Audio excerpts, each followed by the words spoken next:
Yo, Geeks, tudo em cima! Em God Valley ficamos sabendo de uma proximidade grande entre Shanks e Dragon. Afinal, de alguma forma, o pai do Luffy conseguiu fazer com que Shanks fosse salvo pelo Roger. Talvez ele não conseguiu fazer de alguma forma que a gente não sabe como o Shamrock foi resgatado ali pelo Garlin, mas o que nós sabemos é que Shanks chegou até um dos baús que foi trazido por Roger de God Valley. Porém, através do ataque de Mu em Elbaf, tomamos conhecimento de que um ataque está acontecendo agora em Meritjoce. E nos perguntamos, será que Shanks e Dragon uniram forças para derrubar o governante do mundo? Aquilo que começou no Vale de Deus finalmente dará os seus frutos? Vamos comentar mais sobre essas questões depois da vinheta.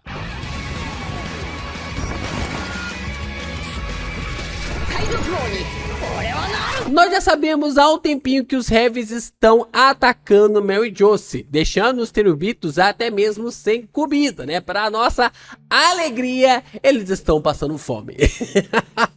Como estamos sendo felizes agora através dessa notícia, né? Até mesmo a gente viu o Laft contando, né? Passando essa informação para o Barba Negra, e o Barba Negra dando risada, né? O Laft já pensou, já imaginou que os Terubitos poderiam passar necessidade, né? Porque os bichos não trabalham, não faz nada, não se move, só vive ali fazendo as desgraças no mundo todo. E agora o exército revolucionário está definitivamente nerfando, limando toda a caminhada dos suprimentos até Meritjoce. Os Heavies então já declararam guerra contra o governo mundial na invasão do Sabo ao local, porém parecia que o Dragon estava esperando alguma coisa ainda para começar este combate. É interessante parar para pensar, né, que o Dragon, ele fez com que o Sabo fosse lá resgatar o Kuma, declarou guerra,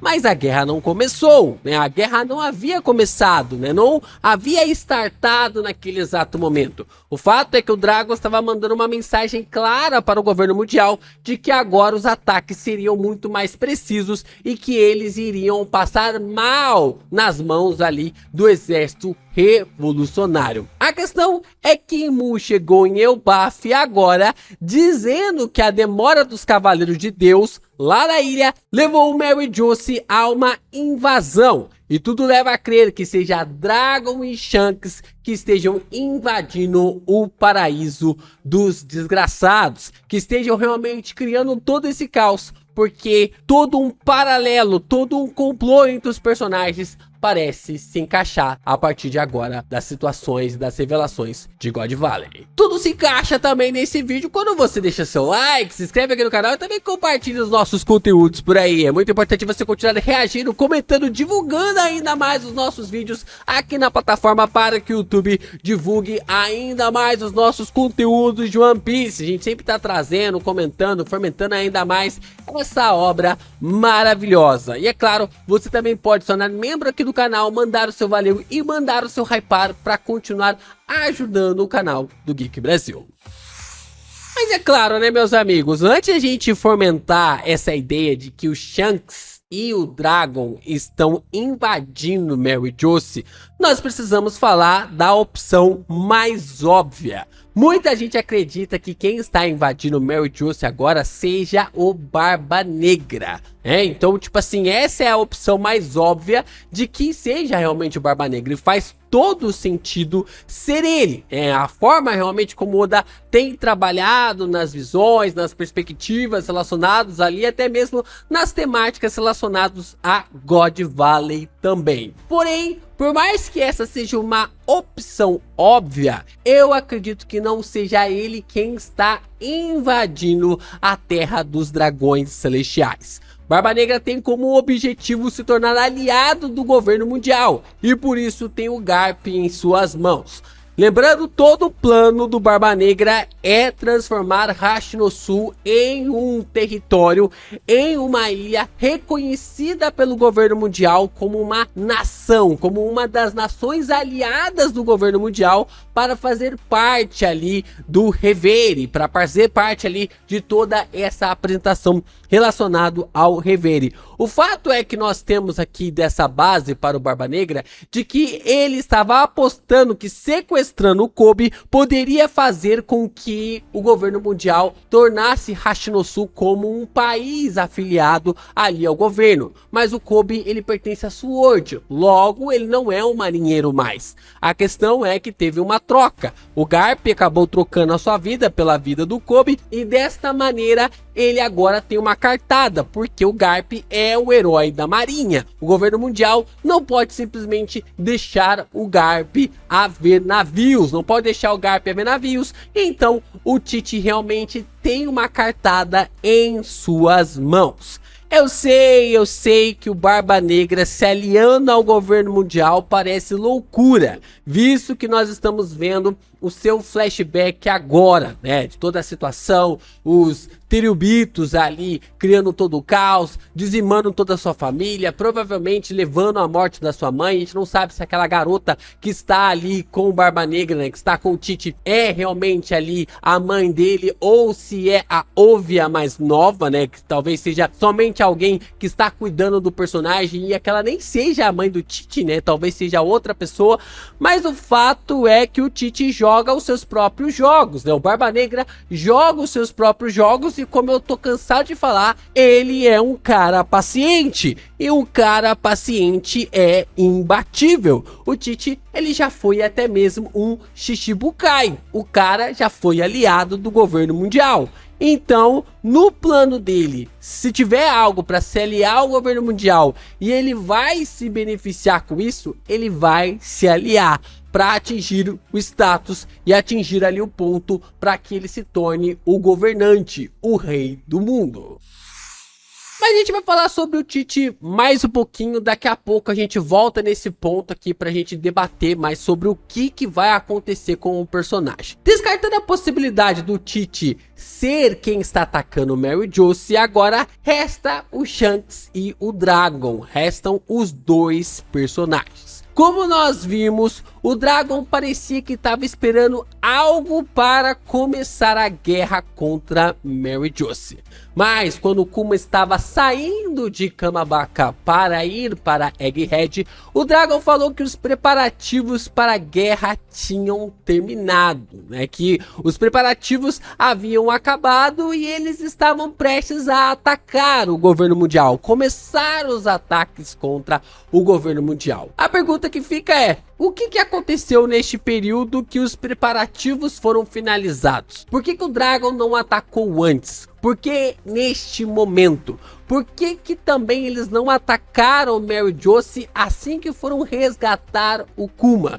Não faz sentido. Por que você declara guerra já não atacando? Por que você declara guerra, corre e volta para atacar? Não faz sentido, né? Você não concorda que não faz sentido essa percepção do Dragon? Porém, se pensarmos que o Dragon estava esperando alguém se mover e assim tomar essa atitude para atacar o governo mundial, essa pessoa pode ser o Shanks. Então a gente precisa notar algo muito importante na timeline de One Piece, que é entre a saída do Sabo de Kamabaka para resgatar o Kuma e Mary Josie, a chegada do Kuma e a saída dele para Egghead, aconteceu algo extremamente importante na trama de One Piece, que é o Luffy despertou a sua fruta e trouxe Nika de volta para o mundo de One Piece.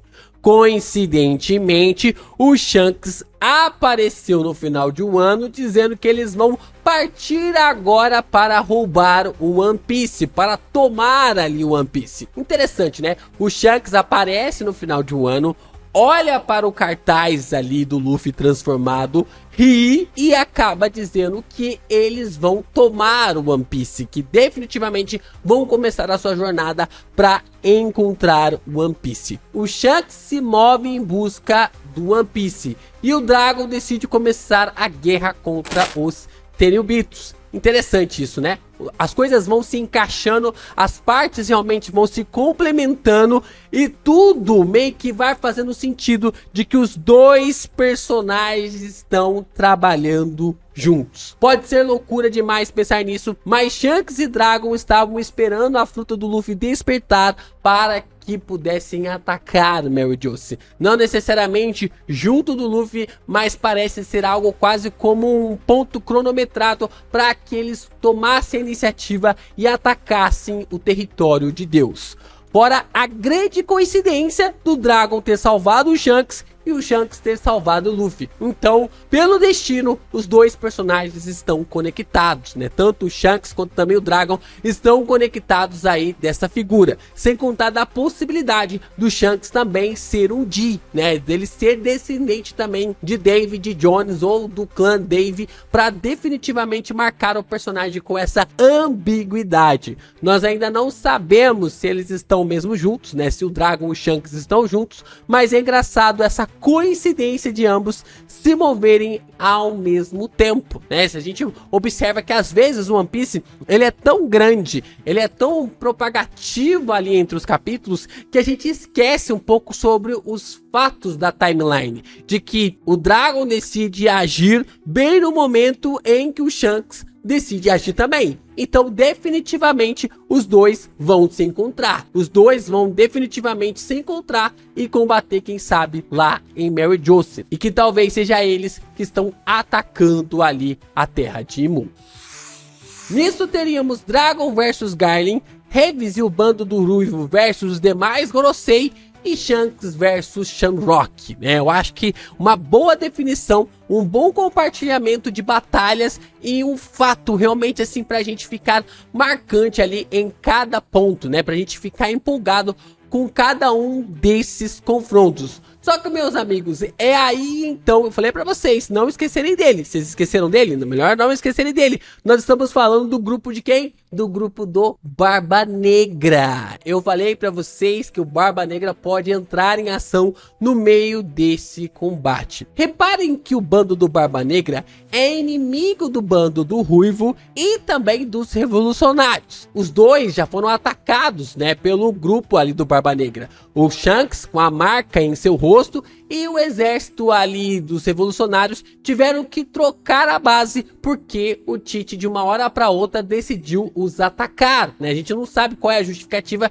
se foi simplesmente por causa da fruta ali que pertencia ao Ace, se era por causa apenas da Mera no Mi que o Sabo acabou tomando ali do Jesus Burgs, mas o fato é que o Barba Negra é mais inimigo do bando do Shanks, né, do bando do Ruivo e também do Revis do que do governo mundial, cá entre nós. E se você parar para pensar, o Barba Negra nunca fez nada, nunca fez um grande ataque contra o governo mundial, diferente do seu pai que só atacava navios da marinha e do governo mundial, principalmente no começo de sua carreira como pirata. Então o Barba Negra, ele tá trilhando um caminho extremamente diferente do Shebeck. Ele tá trilhando um caminho totalmente diferente do Shebeck. E o único lugar que o Tite atacou foi em Impel Down, porque atacaram ele. Se você observar, todos os inimigos do Barba Negra basicamente foram piratas. Basicamente foram piratas, porque você tem Luffy, você tem Ace, você tem Lau, né? E os outros personagens, né, marinheiros ou governo mundial, toda vez que chegou ali para confrontar, né, o Barba Negra, fora, claro, né, o Rayleigh, ele meteu o pé. A gente observa isso acontecendo com o Akainu quando ele foi resgatar a Bonnie. Eles acabaram metendo o pé rápido ali do lugar, né? O bando do Barba Negra acabou metendo o pé rápido do lugar e ficamos no questionamento. Por que que ele faz isso? Por que que ele não confronta o governo mundial? Porque alguém que conseguiu ferir o Shanks sem com que ele tivesse ali de guarda baixa, ter os dois braços, né, o Shanks ainda com os dois braços e talvez já contrato com Imu para a sua regeneração, porque é um ponto aqui importante, porque se o Barba Negra marcou ali o rosto do Shanks, já com ele, contrato com Imu, né, supostas teorias e tudo mais, a marca que o Barba Negra fez no rosto do Shanks é suficiente para que Imu não regenerasse o corpo do personagem, não tivesse ali o fator da regeneração. Então é um ponto interessante para marcar como o Barba Negra pode ser quebrado na utilização do Haki. E a gente pode observar e questionar por que o Barba Negra foge tanto, né? Se ele tem toda essa aura em cima dele, por que ele foge tanto? Pra mim, não faz sentido. Ele evita tudo quanto é jeito ali, os confrontos contra o governo mundial, tentando se aproximar ainda mais deles. O alvo do Barba Negra é fazer com que Hashinosu se torne um reino aliado ao governo mundial. Isso é o que ele quer. O que eu acho é que esse é o gap perfeito para que o Oda finalmente coloque Barba Negra versus Shanks. E a luta acontecer em Mary Geoise é simplesmente o espetáculo que precisamos em One Piece. Faz muito tempo que o Oda tá prometendo essa batalha. Eu, sinceramente, não sei se ele vai entregar esse combate. Mas eu espero que sim. Eu espero que sim, porque o hype em cima dessa batalha de Barba Negra versus Shanks, eu acho que dá pra dizer que é a mesma coisa do Hisoka versus Crollo e do Gojo versus Sukuna, porque os dois estão ali nesse cozimento, dessa forma de cozinhar essa luta, esse combate há muito tempo. E eu não acho que o Oda iria meio que criar todo esse hype para no final meio que ser algo meio complicado. Então eu acredito que sim, o Barba Negra pode se aliar ao governo mundial para defender ali as questões dos Gorosei, dos combates ali contra os Heavies e também o bando do Ruivo, e ser o oponente final do Shanks nessa batalha em Mary Geoise. Mas calma, meus amigos, calma, que o Barba Negra tem um plano para os Tenryubitos. Ele tem um plano para os Tenryubitos. A questão é que para isso ele vai precisar derrotar o Shanks primeiro, né? Ele vai realmente acabar ali com os Tenryubitos. Eu tenho plena certeza que quem vai levar os Tenryubitos à queda total vai ser o Barba Negra, mas antes ele vai ter que parar nas mãos ali do Shanks, né? Vai ter que lutar lado a lado ali com o Shanks. Eu não sei se o Oda vai fazer mesmo o estilo de luta que a gente acompanhou com o Crollo versus Hisoka ou Sukuna versus Gojo, ou se nós vamos ter esse combate em off. Mas ele tem uma grande chance de fazer um verdadeiro espetáculo sobre essa invasão que está ocorrendo em Mary Geoise. A gente começa com Dragon e Shanks invadindo o território dos deuses e lutando diretamente contra os Gorosei, e termina com um grande combate envolvendo a Shanks versus Barba Negra para abrir caminho para o confronto contra Imu-sama. Esse confronto absurdo e acabar com os Tenryubitos, e desta forma também aplicar um confronto absurdo entre os personagens.